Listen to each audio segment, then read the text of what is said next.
내 손자에게 들려주는 계시록 이야기. 요한계시록 1장. 예수 그리스도의 계시라. 요한계시록 1장 1절 말씀. 시환이, 시은이, 시온이, 요한이. 사도 요한이 pat모섬에 갇혀 있을 때 예수님이 찾아오셨어. 아주 영광스러운 모습으로 말이야. 감옥에 갇혀 있는 요한에게 가장 좋은 선물이 무엇일까? 예수님이 외로운 섬에 찾아오신 것 자체가 좋은 선물이지. 게다가 예수님이 주실 수 있는 가장 좋은 선물, 계시를 주셨어. 계시는 모르는 것을 알게 하고, 볼 수 없는 것을 보게 하고, 깨닫지 못하는 것을 깨닫게 해 주는 거야. 예수님은 가장 사랑하시는 요한, 살아있는 요한, 주님을 위해 고난당하는 요한에게 세상의 종말, 천국의 비밀, 장차 속히 일어날 일들을 미리 다 보여주셨어. 이것을 알면 요한이 어떤 어려움을 당해도 넉넉히 견디고 이길 수 있는 거야. 요한뿐만 아니라 요한의 교인들, 또 요한을 통해 듣게 될 모든 교인들도 다 위로받고 천국 소망을 가지게 될 거야. 너희들도 계시를 알아야 믿음을 잘 지킬 수 있어.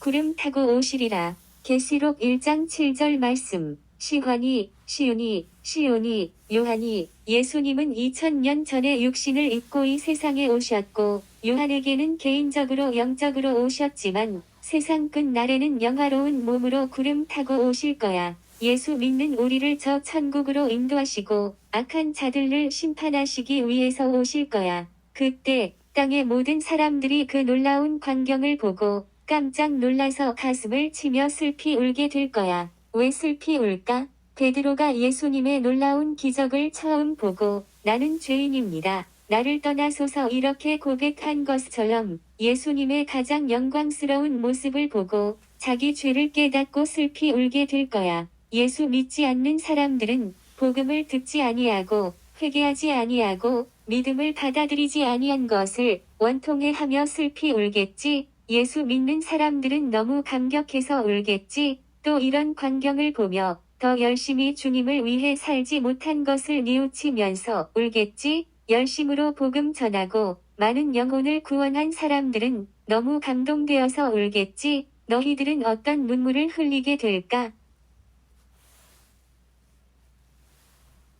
그 얼굴은 해가 힘있게 비치는 것 같더라. 계시록 1장 16절 말씀. 시환이, 시은이, 시온이, 요한이. 예수님은 영광스러운 모습으로 사도 요한에게 찾아오셨어. 그 모습은 예수님 자신의 영광이요. 또한 천국의 영광을 비추어 주신 거야. 팔에 끌리는 옷과 가슴에 금띠는 예수님이 왕이시여 대제사장이신 것을 말하고, 양털 같은 흰 머리는 성결과 영원을 말하고, 불꽃 같은 눈은 모든 것을 다 아시는 것을 말하고, 풀무불에 단련한 주석 같은 팔은 심판을 말하고, 많은 물소리 같은 음성은 권위를 말하고, 오른손의 7별은 7교회 사자를 말하고, 좌우의 날선 검은 예수님의 입에서 나오는 말씀의 권위와 심판권을 말하고, 해가 힘있게 비치는 것 같은 얼굴은 모든 영광의 전체를 통틀어서 말하는 거야. 그때 그 당시로 말하면 로마 황제의 얼굴보다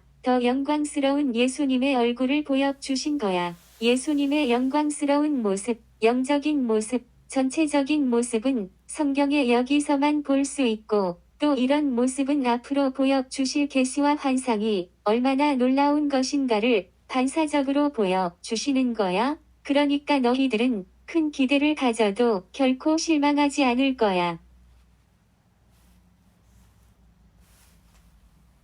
부산 총신 요한계시록 강의 파일 제1장.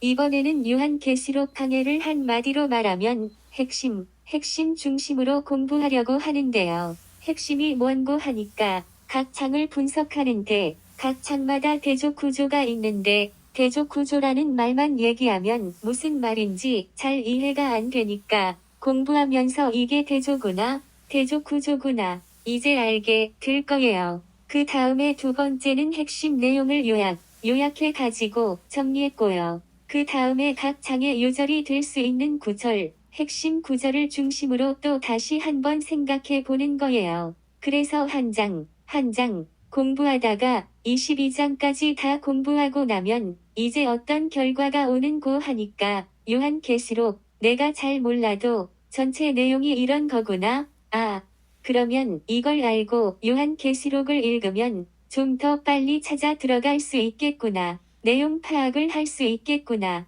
이런 생각이 들 거예요. 이거는 제가 공부해 가지고 정리한 거예요. 정리한 건데 여러분은 제가 해놓은 걸 보고 여러분 나름대로 또 열심히 분석하고 정리하고 그렇게 요약하고 해서 여러분 걸로 만들어야 되는 거예요. 제가 결혼해서 애기 낳아서 키우는 걸 보고 여러분이 가서 제 애기 얘기하면 안 되고요. 여러분이 결혼해 가지고 여러분의 가슴으로 자녀를 키워야 되거든요. 그리고 나서 여러분 애기 얘기를 해야 되는 거예요. 이 공부를 자칫 잘못하면 남의 공부하는 경우가 많아요. 그러면 안 돼요. 자기 공부해야 돼요. 자기 공부하세요. 자기 스스로 깨닫고 자기 스스로 결론을 얻어야 해요. 남이 만들어준 갈비탕 데워서 팔면 손님이 안 와요. 여러분이 갈비를 밤새도록 구워서 여러분 자신의 독특한 갈비탕을 만들어야 손님이 많이 오는 거예요. 제가 신학교에서 요한계시록을 가르치는데 강의 1시간 끝나고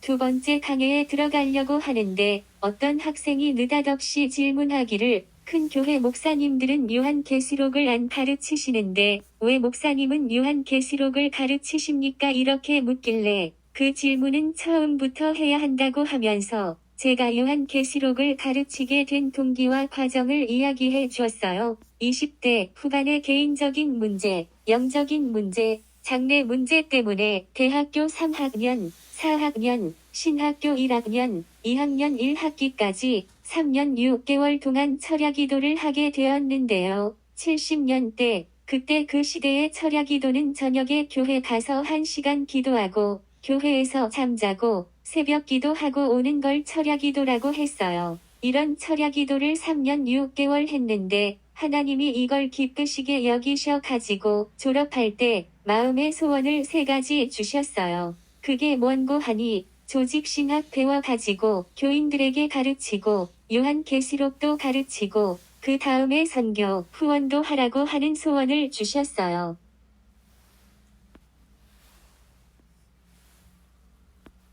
조직신학은 한 챕터나 5페이지 정도만 공부해도 그 공부한 것만큼 가르칠 수 있는데요. 요한계시록은 그게 안 되는 거예요. 요한계시록은 전체를 알아야지 부분을 얘기할 수 있지 전체를 모르면 부분을 바로 해석할 수가 없거든요. 그러니까 섣불리 달라들지를 못하는 거예요. 그래서 계속 미루어 뒀어요. 미루어 뒀는데 때가 되니까 하나님이 인도해 주셨어요. 큰 교회 청년부에 가서 하나님이 인도해 주셔서 매일 저녁 기도회를 하면서 조직신학도 가르치고 요한계시록도 가르쳤어요. 조직신학을 가르치니까 청년들 생각이 반듯반듯해지고 요한계시록을 가르치니까 마음이 반듯반듯해지는 걸 느꼈어요. 그전에는 영적으로 중구난방이었어요. 그런데 조직신학, 요한계시록을 통해서 청년들이 반듯반듯해지는 걸 보고 아하,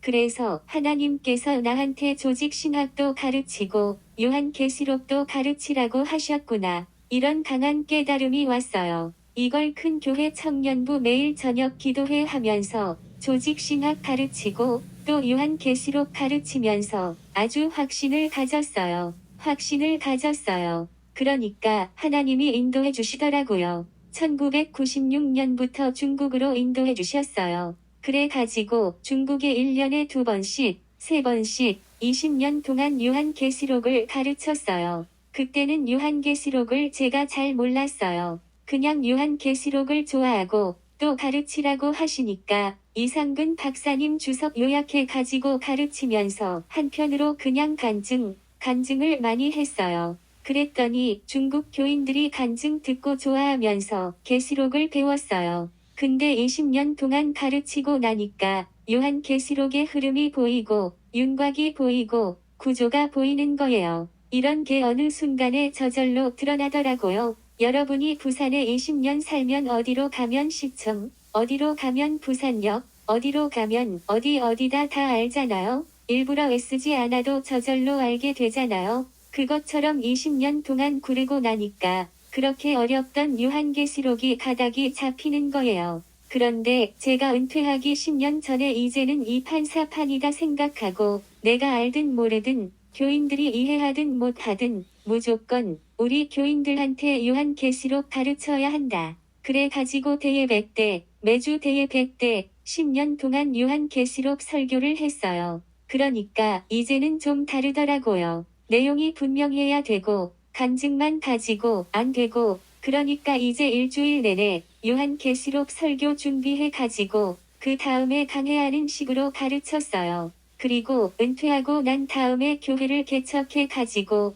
또 매주 대예 100대 3년 동안 가르쳤어요. 만 3년 됐어요. 만 3년 계시록 설교했어요. 예, 그러니까 오늘 여러분에게 강의하는 거는 지난 13년 동안 우리 교인들에게 대예 100대 가르친 걸 정리, 요약해 가지고 여러분들한테 소개하는 거예요. 그리고 저한테는 아주 좋은 경험이 하나 있는데 신대원 3학년 1학기 때 박윤선 박사님한테 요한계시록 강해를 들은 거예요. 진짜 은혜로운 분이고 학문이 깊은 분이고 원어도 잘 아시는 분이고 영성도 깊은 분이고 실력이 빵빵하신 분이에요. 이미 요한계시록 주석을 다 쓰시고 그 많은 주석 가운데 요한계시록 주석을 제일 먼저 쓰신 분이에요. 그런데도 우리 학교에 오셔서 가르치실 때는 교환을 새로 작성해 가지고 새 원고를 가지고 호주머니에 넣어 가지고 오셔서 그렇게 강의하시는 걸 보고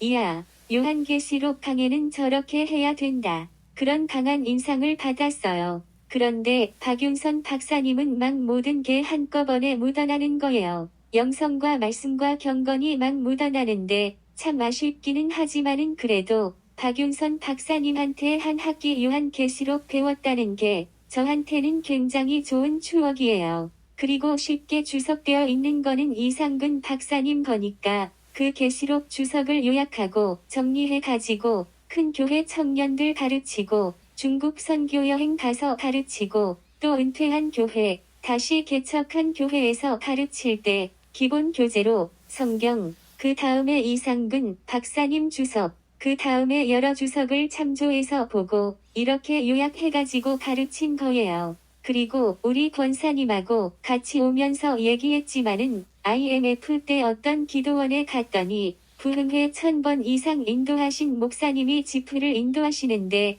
1000번 이상 인도하셨다는 말씀을 듣고 같이 식사하면서 질문을 했어요. 목사님이 생각하시는 부흥의 비결이 무엇입니까 하고 물었더니 딱 한마디 하시더라고요. 자기 샘이 터져야 한다. 자기 가슴을 치면서 자기 샘이 터져야 된다. 근데 저는 부지런히 쫓아다니면서 배우고 배우는 대로 막 실천하니까 옆에서 기분 나쁘게 얘기하기를 누구 흉내 낸다. 누구 흉내 낸다. 이런 소리를 하는 거예요. 그런데 그분이 자기 샘이 터져야 된다는 그 말씀에 제가 막 꽂혀 버렸어요. 그래 가지고 본문을 무한 반복 읽고 요약, 정리, 분석, 설교 판짝이라고 그러는데 이렇게 판을 짜는 건데 저는 판짝이라는 말이 너무 좋은 거예요. 판짜기를 계속해서 하고 모르는 단어는 바로 헬라어 단어로 찾아보고 본래 뜻을 파악하고 분석을 하고 이렇게 정리했어요.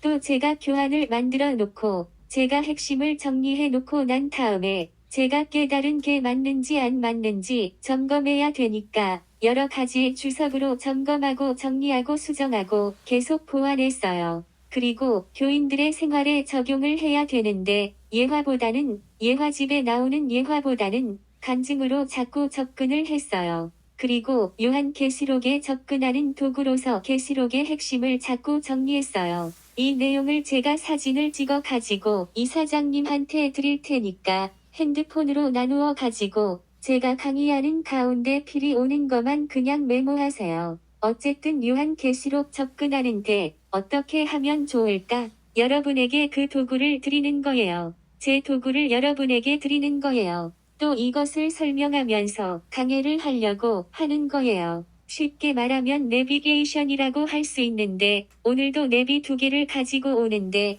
옛날에 왔던 그 길이 안 나와 가지고 돌고 돌고 돌아서 왔어요. 1시간 반이나 걸렸어요. 아니면 한 40분 만에 올 수 있는데 내비가 참 좋은 건데 내비를 잘 활용해야 돼요. 여기 오려고 하면 이 부근에 제일 큰 관공서나 큰 건물을 알고 그쪽으로 와서 그 다음에 내비 가지고 이렇게 와야 하는데 처음부터 내비로 오니까 골목골목으로 인도하는데 내비한테 속을 때가 많아요. 그리고 제가 청년부에서 강의한 거나 중국에서 20년 동안 강의한 것, 이거는 저한테는 그냥 과도기였어요. 이스라엘 백성들처럼 광야에서 헤매는 거였어요. 말하자면 미국 서부 개척사 같은 거예요. 그리고 전전긍긍하고 시행착오들이 많았어요. 그런데 이런 과정이 필요한 것 같네요. 필요해요. 필요한데 제가 여러분에게 소개하는 것은 두 교회 강해를 잘 정리해서 13년의 결실을 여러분들에게 소개하는 거예요. 근데 요한계시록 하면서 항상 갈등이 먼고하니 너무 쉽게 하면 진리가 훼손되는 것 같고 또 진리를 너무 밝히려고 하니까 듣는 분들이 접근하기가 어려워지는 것 같고 아마 요한계시록 강의 듣고 요한계시록 내려놓는 사람들 많을 거예요. 나는 너무 힘들어서 못하겠다. 그런데 몰라도 좋은데 끝까지 물고 늘어져야 돼요. 끝까지 물고 늘어져야 요한계시록 공부를 할 수 있어요. 나는 천국 갈 때까지는 천국에 대해서 요한계시록을 통해서 공부하겠다. 이런 마음을 갖고 접근하지 않으면 요한계시록 하다 말고 좋기는 좋은데 나한테는 안 맞아. 이렇게 되는 거예요. 너무 쉽게 할 수도 없고 너무 어렵게 할 수도 없고 이게 항상 갈등이에요. 제가 막 조금 깊이 하면 교인들이 아이고 하고 뒤로 넘어지고 그렇다고 쉽게 하면 또 너무 가볍게 생각하는 것 같은 그런 느낌이 들고 이게 항상 갈등이에요. 애들 키우면서 엄마가 너무 엄하게 하면 우리 엄마 아니라 그러고 조금 풀어주면 막 개똥 차반이 되고 그 중간에서 왔다 갔다 하잖아요. 예. 그런데 아무리 어려운 진리라도 잘 소화해가지고 말씀을 잘 나누면 누구나 다 잘 알아들을 수 있다. 이런 소망이 있어요. 이런 확신이 있습니다요. 왜 그런고 하니 요한계시록은 예수님이 우리에게 보내주신 편지거든요. 편지의 속성은 어렵지 않는 거예요. 내 수준에 맞게 내가 다 알아먹을 수 있게 쓰는 것이 편지의 속성이거든요. 이 한마디가 어렵다고 여겨지는 요한계시록을 뚫고 나가게 하는 무기가 될 수 있어요.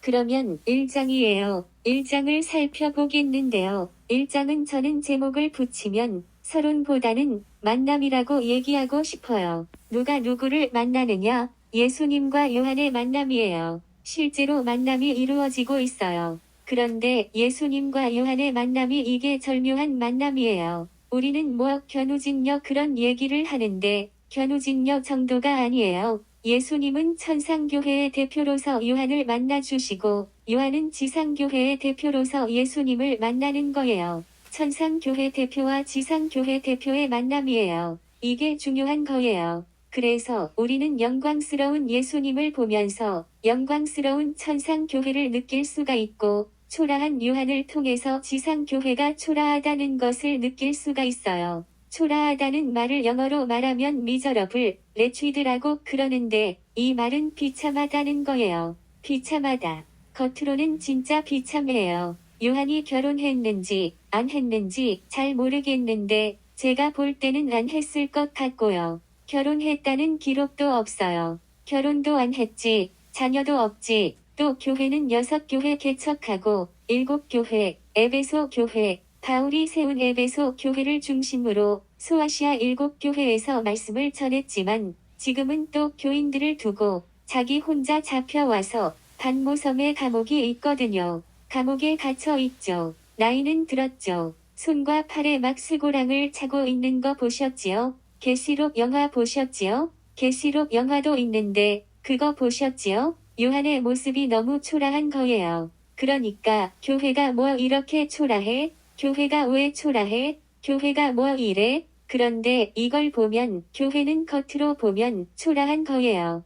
교회는 요한처럼 겉으로는 초라한 거예요. 그러나 천국은, 천상교회의 천국은 영광스러운 거예요. 예수님처럼 영광스러운데, 그런데 두 분의 만남이 이루어지는 거예요. 절묘한 만남이에요. 요즘 젊은 사람들의 표현대로 하면 환상적인 만남이에요. 이게 흔히 볼 수 있는 게 아니라 동화에서나 나올 법한 얘기지요. 임금님이 길을 가다가 시골 처녀를 만나 가지고 시골 처녀가 너무 예뻐서 데리고 와서 완후 삼는 것 같은 얘기지요. 그래서 이제 이게 이몽룡하고 춘향이하고 만날 때도 이몽룡은 암행어사인데 춘향이는 뭐해요? 칼을 차고 있었잖아요. 칼을 차고 있잖아요. 고을 원님만 섬긴다고 칼을 차고 있잖아요. 그런 상태에서 만나는 거예요. 그래서 이게 저는 너무 좋은 거예요. 영광스러운 예수님과 초라한 요한의 만남이 이루어졌어요.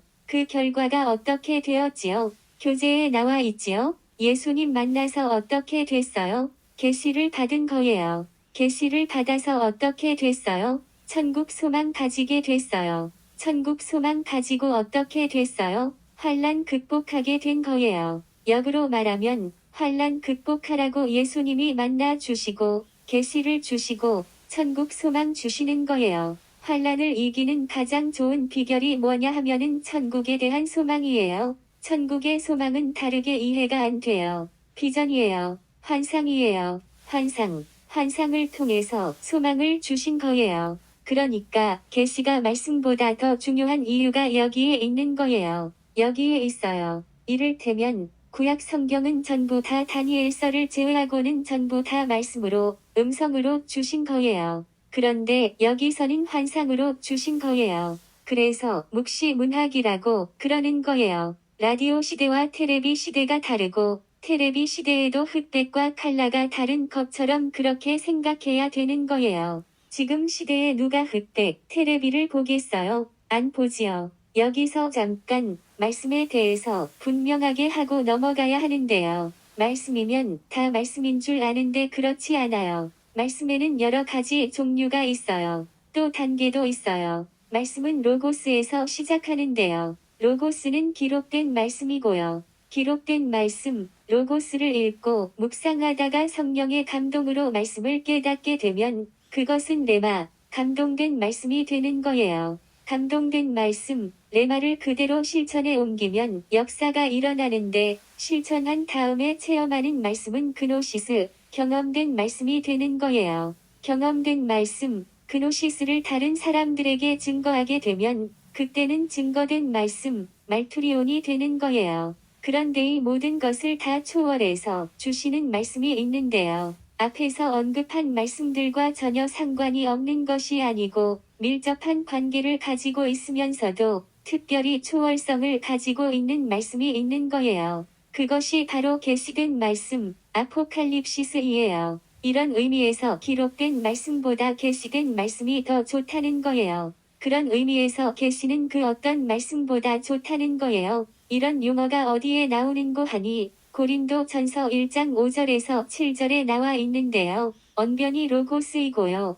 레마는 누가복음 5장 5절에 나오고요. 지식이 그노시스고요. 그리스도의 증거가 말투리온이고요. 예수 그리스도의 나타나심이 재림을 가리키면 파루시아이고요. 계시를 가리키면 아포칼립시스인데요. 원문 성경에는 아포칼립시스로 되어 있어요. 그러니까 재림을 말하는 것이 아니라 계시를 말하는 거지요. 재림을 의미하는 파루시아는 데살로니가 전서 4장 15절에 나오고 있거든요. 원어로 뜻을 잘 살펴보시고 각 단어의 차이를 견주어 보시고 각 단계도 잘 이해하시면 하나님의 말씀을 묵상하는데 많은 도움이 될 거예요. 다시 돌아와서 환난 극복하라고 계시를 주셨는데 환난 극복이 뭐로 나타나느냐 하면은요. 요한계시록에서는 승리로 나타나는데 그 승리가 뭐냐 하면요. 바로 순교예요. 순교 아니면 그 다음에 인내, 끝까지 참는 것, 둘 중에 하나예요.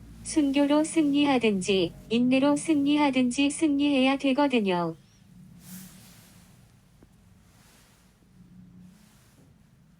그 다음에 예수님이 요한을 만나셨을 때 그 역사적인 배경이 어떻게 되는고 하니 10대 박해 시대였어요. 10대 박해 시대. 10명의 황제가 250년 동안 기독교를 박해했다고요. 예수님 승천하시고 난 다음에 30년 지나서 이 30년이 참 중요한데요. 그 30년이 복음 전도의 황금 시대였어요. 우리는 사도 시대라고 알고 있지요. 이 30년이 지나서 이제 네로 때부터 시작해서 콘스탄틴 대제 바로 직전까지 10대 황제가 250년 동안 기독교를 그냥 박해했어요. 왜 그렇게 박해했느냐 하면은요. 황제 숭배 안 한다고, 황제를 신으로 숭배 안 한다고, 황제를 신처럼 섬기라고 하는데 예수 믿는 사람은 그렇게 할 수 없잖아요. 그러니까 예수님이 우리 황제이신데 황제를 하나님처럼 숭배할 수 없다. 이거지요. 제1계명을 범하는 거니까 하나님으로 숭배할 수 없지요. 그것 때문에 사자의 밥이 되고 십자가에 달려 죽고 화형도 당하고 온갖 형벌로 처형을 당하는 그런 모습을 볼 수 있는데 그것도 10대 박해 중에서 도미티안 황제 때가 제일 끔찍했는데 그냥 너무너무 지독하게 박해했어요. 그게 뭔고 하니까 조직적으로 서로 감시하게 만들고 한 사람 한 사람 예수 믿겠냐? 안 믿겠냐? 믿겠다 그러면 죽이고 안 믿겠다 그러면 살려주는 그런 상황에서 예수님을 배반하지 말고 신앙을 저버리지 말고 차라리 목숨을 버려라. 그러면 내가 너에게 생명의 면류관을 주겠다. 이렇게 말씀하시는 거지요. 그러니까 요한계시록은 진짜 극한 상황에서 박해를 이기라고 주신 말씀이에요. 그러므로 순교의 눈으로 보지 않으면 요한계시록이 풀리지 않는 거예요. 나는 주를 위해 살다가 주를 위해 죽겠습니다. 그 마음 없으면 요한계시록은 싱거운 거예요. 무슨 판타지 같아요? 영화 한 편, SF 영화 한 편 보는 것 같은 그런 느낌이 드는데 순교의 눈으로 딱 보면 이게 다 보이는 거예요. 다 보이는 거예요. 그래서 이게 키워드예요. 순교자 정신을 가져야지 요한계시록을 이해할 수 있다는 거예요. 목사님, 나는 왜 요한계시록이 잘 안 보입니까? 읽어도 왜 재미가 없습니까? 그런 심각한 자리까지 안 나가 봐서 그래요. 내가 주를 위해서 정말 목숨 버릴 수 있나? 끝까지 믿음을 지킬 수 있나? 이런 고민 안 해보면 요한계시록이 재미없어요. 재미없어요. 싱거운 거예요. 싱거워요. 그러면 앞으로 그런 때가 오는 거예요. 오고 있는 거예요. 그때는 어떻게 할 거예요? 무슨 대책이 있어요? 중국 보셨어요? 포크레인 가지고 교회 찍어 내리는 거 보셨어요? 그리고 나서 2년 후에 코로나 온 거 아세요? 진짜 무섭지 않아요? 그리고 그렇게 포크레인으로 교회를 찍어 내리고 폭탄 장치해 가지고 교회 건물 무너뜨리고 하는 것 어디서 제일 먼저 했지요? 우한에서 제일 먼저 했잖아요. 그러니까 하나님이 거기서 코로나가 발생하게 만드셨지요. 아무리 감춰도 어쩔 수 없어요. 중국 사람들이 코로나 때문에 얼마나 많이 죽었는지 몰라요. 하나님이 통치하시는 게 눈에 환하게 보이는 거예요. 저는 가만히 앉아 있는데 중국에서 10년 동안 선교하신 선교사님이 우리 교회에 찾아와서 그런 얘기를 들려주고 가시는 거예요. 그래서 퍼즐을 맞춰 보니까 딱딱 맞아 떨어지는 거예요.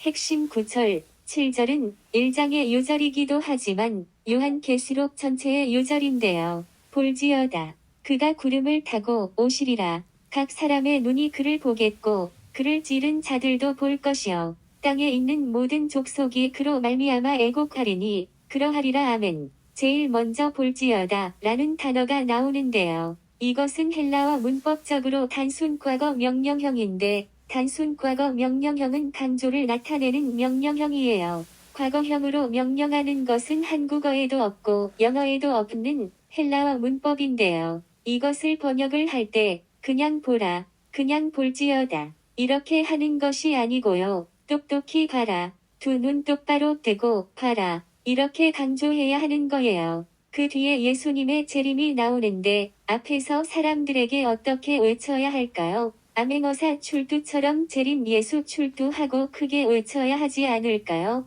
그런 분위기를 생각하고 이해하셔야 되겠지요? 구름을 타고 오신다는 말씀은 영광 중에 오신다는 말씀이고요. 오시리라 라는 말씀은 현재형으로서 확정적 미래를 말하기 때문에 틀림없이 오신다고 강조해야 하고요. 각 사람의 눈이 그를 본다는 표현은 단수로서 전체를 나타내기 때문에 한 사람도 예외 없이 다 보게 된다는 것을 말하고요. 그를 찌른 자들도 본다는 말씀은 예수님을 직접 십자가에 못 박은 사람들뿐만 아니라 예수님의 몸인 교회를 핍박한 모든 사람들도 다 본다는 것을 말하고요. 그 다음에 또 모든 족속이 그로 말미암아 애곡하리니 이렇게 말씀하고 있는데요. 여러분들 애곡한다는 말을 실제로 사용하세요? 애곡한다는 말을 생활 속에서 사용하세요? 군대 갔다 오신 분들은 곡소리 난다 뭐 그러죠? 애곡은요 영어로 하면 모운인데 모운은 사람이 죽어 가지고 슬피 우는 걸 모운이라고 그래요. 사람이 죽어서 슬피 울 때 우는 울음을 말해요. 그러니까 청상과부가 독자를 잃었을 때 우는 울음이라고 생각하면 이렇게 생각하면 실감이 나겠지요. 그런데 헬라어로는 콥토이에요. 콥토는 자른다는 뜻이고 친다는 뜻이에요. 이게 더 중요한 것은 슬픔으로 인해서 자기 가슴을 친다. 너무너무 슬퍼서 가슴을 치는 거예요. 이걸 가지고 콥토, 애곡이라고 하는데 우리는 더 좋은 말이 없으니까 애곡이라는 말을 쓰는데요. 우리는 통곡이라는 말에 더 익숙해져 있는데 통곡은 고통 때문에 소리를 내어서 크게 우는 거라면 애곡은 사랑하는 사람이 죽었기 때문에 너무 슬퍼서 우는 거니까 애곡이 더 잘 어울리겠네요. 마음이 짠하잖아요. 가슴이 짠하잖아요. 본래의 뜻은 너무 슬퍼가지고 자기 가슴을 치면서 우는 거라는 거예요. 왜 그래요? 왜 애곡하는 거예요? 왜 콥토하는 거예요? 예수님이 계신지도 모르고 예수님이 영광 중에 오시는 것도 모르고 예수님이 심판하시는 것도 모르고 예수 잘 믿으면 천국 가는 것도 모르고 있다가 실제로 오시는 걸 보니까 영광 중에 천사들과 함께 오시는 걸 보니까 한순간에 너무 억울해서 너무 원통해서 너무 분통해서 너무 후회스러워서 가슴을 치면서 콥토 가슴을 치면서 울게 된다는 거예요. 이게 성경 말씀이에요. 그러니까 틀림없이 그대로 이루어질 거예요. 옛날에 수사 반장 드라마 보셨죠? 마지막 장면이 다 비슷비슷하잖아요. 마지막 장면이 어떻게 되지요? 범인이 잡혀가지고 후회막 끝에서 우는 모습이 나오잖아요. 왜 울지요? 자기 결정에 대한, 자기 행동에 대한 후회 때문이죠. 모든 족속이 그로 말미암아 애곡하리니 그러하리라 아멘. 이렇게 말씀하셨으니까 안 우는 사람 없다는 거예요. 이걸 우리가 알아야, 바로 알아야 한 사람이라도 더 건지려고 하는 마음이 생기지요. 요즘 전도 잘 됩니까? 전도가 힘들지요? 재미가 좀 없지요? 지난 주간에 제 여동생, 둘째 동생이 자꾸 오라고 그래서 가서 만났는데요. 어떻게 사는가 보니까 2번이나 죽다가 살아났는데 남편은 암으로 돌아가시고 딸 둘 데리고 사는데 또 딸 하나는 시집가고 시집 안 간 딸 데리고 사는데 어떻게 사는가 봤더니 전도를 해가지고 그 전도 받은 사람이 새벽 기도까지 나오니까 너무너무 좋아하는 거예요. 그리고 또 주차를 해 놓았는데 새벽에 뺄 수 없는 그런 상황이 있잖아요. 그러면 옆에 가까운 교회에 가서 새벽 기도하고 새신자가 그런다는 거예요. 그런데 어떻게 그렇게 전도 받은 사람이 그렇게 열심히 교회 나오는가 보니까 아예 먹고 살도록 생활을 할 수 있도록 살 길을 열어 준다는 거예요. 뭐 김치 좀 갖다 주고 멸치 조금 볶아서 갖다 주고 그거 아니에요. 먹고 살 수 있도록 길을 열어 주는 거예요. 먹고 살도록 길을 터주니까 전심으로 교회 오는 걸 봤어요. 그리고 자기 교회 앞에 가게 하는 사장님 또 전도하고 있는데 그냥 교회에서 행사하면 돼지고기, 잡채, 떡 그냥 자기 먹을 생각 안 하고 막 갖다 주는 거예요. 추수감사절 지났다고 막 갖다 주고 크리스마스는 예수님 오신 날이라고 막 구경하러 오라고 그러고 갖다 주고 우와 저는 제 동생이 막 그렇게 전도하는 거 보고 놀래 자빠지는 줄 알았어요. 너무 재미있다는 거예요. 그렇게 해서라도 영혼을 구원한다는 거예요. 2번 죽다가 살아나니까 목숨 걸고 전도하고 있는 거예요. 우와 내가 너를 위해서 내 생명까지 줄게. 너 예수 믿고 구원 받아라. 이렇게 해야 된다는 거예요. 그거 안 되면 안 된다는 거예요. 그러면 선교사님들이, 우리나라에 오신 선교사님들이 다 그렇게 하셨잖아요. 나한테 생명이 1000개가 있다면 그 1000개의 생명을 조선을 위해서 다 바치겠다고 묘비에 새겨져 있잖아요. 묘비에 새겨져 있지요. 그리고 선교사님 후손들이 자기 할아버지가 선교하시다가 묻힌 땅에 자기들도 묻히고 싶다고 유언을 남겨가지고 그 유골을 한국 땅에 옮겨와서 양화진에 묻혀 있잖아요. 왜 그랬을까요? 왜 그렇게 하지 않으면 안 되었을까요? 자기 생명을 완전히 다 바쳤으니까 가능한 것이 아닌가요? 순교자 정신이 없으면 요한계시록 이해가 안 되는 거예요. 단어가 이해 안 돼요. 이해 안 돼요. 그러면 그냥 얘기만 하고 마는 거예요. 그냥 게임하는 것 밖에 안 돼요. 신앙생활 하는 게 게임하는 것 밖에 안 되는 거예요. 무언가를 열심히 하는데 바른 마음이 없으니까 게임하는 것 밖에 안 되는 거예요. 우리 주님이 나를 위해서 생명을 주셨으니까 나도 주를 위해서 생명을 드리겠다는 그 마음을 가져야 돼요. 이 단어 하나가 그래요. 이 단어 하나가 이런 마음을 갖게 하는 거예요. 대조 구조가 뭐예요? 예수님하고 요한이 대조가 되잖아요. 천상교회와 지상교회가 대조가 되잖아요. 영광과 환란이 대조가 되잖아요. 그런데 중요한 거는 이거예요. 장차 지상교회가 환란 당하는 지상교회가 초라한 지상교회가 영광스러운 천상교회로 완전히 변화된다는 거예요. 그래서 지상교회가 천상교회가 된다는 거예요. 초라한 지상교회가 영광스러운 천상교회로 변화되는 거예요. 여러분들 같으면 초라한 육체를 갖고 있는데 예수님 오시면 살아서 예수님 만나면 여러분의 몸이 신령한 몸으로 부활의 몸으로 영화로운 몸으로 호련히 변화되는 거예요. 그리고 죽어서 만나면 부활하는 거예요. 이렇게 변화되는 거예요. 이게 소망이에요. 이게 우리의 소망이에요. 이런 소망이 환란을 이기게 해주는 거예요. 그래서 천상교회 대표이신 예수님이 지상교회의 대표인 사도 요한에게 찾아오셔서 환상을 통해서 계시를 주시고 계시를 통해서 소망을, 천국의 소망을 주신 거예요. 그러니까 이 예언의 말씀을 읽는 자와 듣는 자들과 그 가운데 기록된 것을 지키는 자들이 복이 있다고 말씀하신 거예요. 아멘입니까?